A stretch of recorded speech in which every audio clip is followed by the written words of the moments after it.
of the judiciary in examining impeachment proceedings arises or kicks in once the impeachment proceeding is complete. Yes, the judiciary has a role, but the judiciary then, as has been correctly held, does not have the ability to intervene at every stage.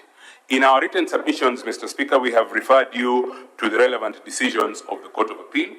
We have referred you to the decision of the Court of Appeal in Kawira Mwangaza and the decision of the Supreme Court rendered earlier in the matter of Martin Nyaga Wambora.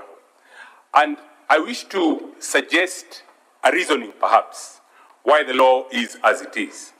Impeachment proceedings and many proceedings under our Constitution are time-bound.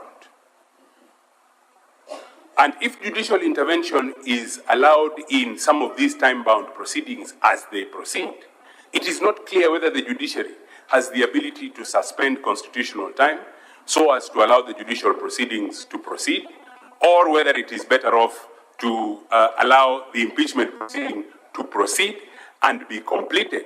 And then what is taken is a process review of a completed proceeding to court. What am I saying? The correct interpretation of the doctrine of separation of powers, and it has been held repeatedly by this court, by this Senate, and by the courts, is that even where an impeaching assembly is making a mistake, allow it to complete the mistake. And what is then justiciable is the completed mistake.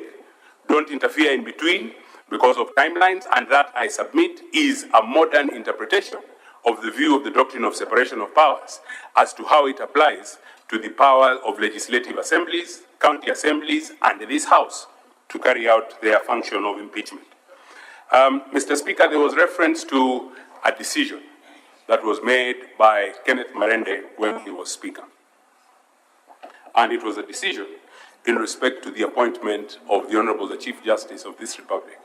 And I wish to distinguish that decision from the matter that is before you for this important reason.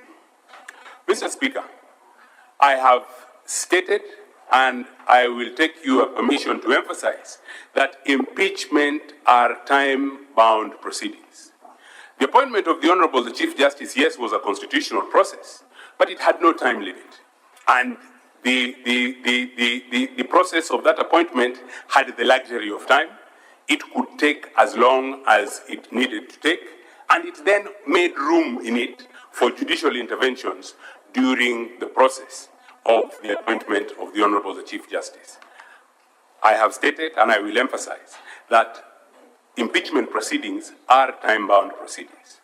And if they are not concluded in time, we would then be faced with the ridiculous situation where somebody runs to court and say that Assembly X or the Senate of the Republic of Kenya did not complete their mandate in time. And I believe I was seated here a few months ago when the impeachment proceedings of the Deputy President of the Republic of Kenya were being conducted. And that was an important consideration, the strict timeline that guided many of the directions that, Mr. Speaker, you made during those proceedings.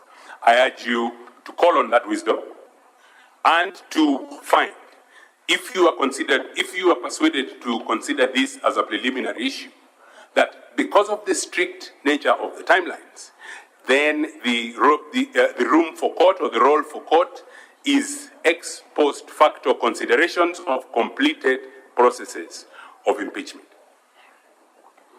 Mr. Speaker, there is a decision that has been referred to, and it is a decision that we advocates all know, and I'm glad, Mr. Speaker, you are an advocate, and I'm sure you are familiar with this decision.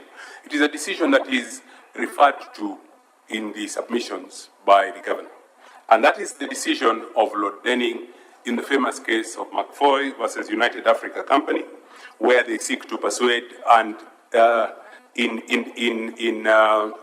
citing that decision, counsel for the governor seek to persuade you that because the proceedings are a nullity, then you should not proceed any further with these impeachment proceedings.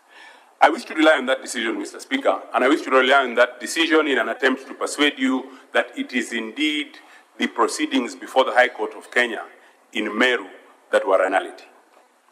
Coming as they did contrary to the established law and contrary to the established interpretation of the modern doctrine of separation of powers, prior to the completion of the impeachment proceedings, those or that decision or references to that decision are a nullity, and you should disregard that decision and proceed. Mr. Speaker, I had a few passages from the decision, and learned counsel for the governor seemed to be suggesting that the judge of the High Court in some way may have been directing this House as to what to do with its orders. I submit that this House is completely independent under the Constitution of the Republic of Kenya, and you should be guided properly as you then consider this preliminary issue. But in conclusion, I wish to state that this preliminary issue is not a preliminary issue. It is based on contested issues of fact, which we should then get the opportunity to look into. The second issue that I wish to respond to is an issue that when I first encountered it, I was a little concerned. And that is the submission that has been made by my learned colleagues for the governor, and they have taken some time on it, that there were no sittings of the County Assembly of Isiolo on the 18th and the 26th of June 2025. They have used that submission in support of several grounds of their PO, and I wish to respond to that ground, and I wish to ask the House to apply it to all instances where they have made reference to the fact that indeed there were no sittings on the 18th and the 26th of June 2025. I wish to submit that that argument, with tremendous respect to the governor and his team, is self-defeating. And it is a self-defeating argument if you look at it from this perspective.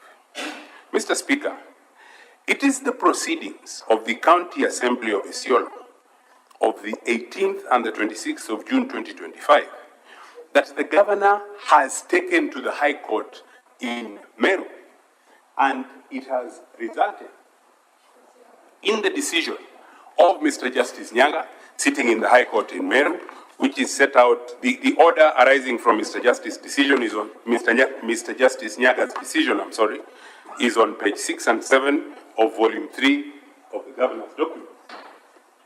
And the ruling itself is to be found between pages 13 and pages 37 of volume 4.